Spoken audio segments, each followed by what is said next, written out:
says in Proverbs 16:1, we may make our plans, but the Lord has the last say. In verse 3, it says, commit your actions to the Lord, and your plans will succeed.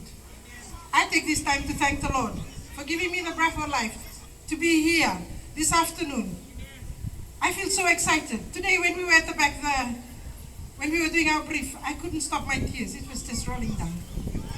I'm so excited to be here this afternoon. First of all, I thank the Lord for making that happen for me today. I also take this time to thank our leaders, Radini the first family, for giving me the platform today, the platform that you've worked so hard to make it happen and make it look like this. I'm so glad that you said yes at that time, that a wretched soul like me could be saved. And I thank you for that. I also would like to thank my parents, even though they both have passed on, for nurturing me to be one day, to be somebody like me today. I also thank my family, Senior Pastor Simeone, the children, for supporting me. Sometimes when we stand alone, there's nobody else. When you look around, only your family will stand beside you. And for that, I'm thankful. I also take this time just to thank NCF family for always being there. Sometimes the relatives have shunned you, but your church family is there for you, and I thank the NCF for that. Today, I just have 3 parts of my testimony. The first, just declaring the faithfulness of God in my life. The second, the Holy Spirit is indeed leading this ministry. And the third, God's greatness.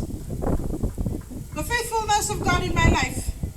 I stand today just to think back in 2019 when we crossed over to 2020. I was testifying at the Valelevu grounds on my promotion as an inspector of police on the 20th of December 2019. And I thank the Lord that today I came again to testify on the first Sunday of 2021 and declare God's goodness as I went through my probationary period of 1 year as an inspector of police. And I have God's greatness and faithfulness to thank for that. And I also thank my leaders for teaching me, for nurturing me. Every Monday, that hard talk, I'm able to stand boldly in my office, holding the plank, to also boldly talk to the people that work with me. And I'm always grateful for that. Secondly, this testimony is something that I will always treasure. The Holy Spirit-led ministry. It was a Sunday I sat with Auntie Rai there. I was her armor bearer. And the man of God, our prophet, was standing here preaching. And then he said, you may have no more money in your wallet. And that day, I was sitting around trying to look around. Did somebody tell you? That day I came, we left Lutoka. I had used the last of my cents and my dollars, getting us from there to here. And that was all. I didn't have anything else with me. Inspector of Police, sometimes God will humble you when you have nothing, and then He will show up and show off.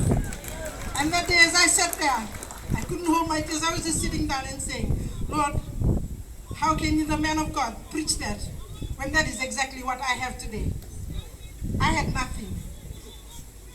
And then the Lord said, see what I can do. As we finished off the service, I stood up and I thanked Global Director, whom we all informally know as Auntie Rai. I thanked her and I said, thank you for the opportunity today. And as she shook my hand, I felt something in my hand.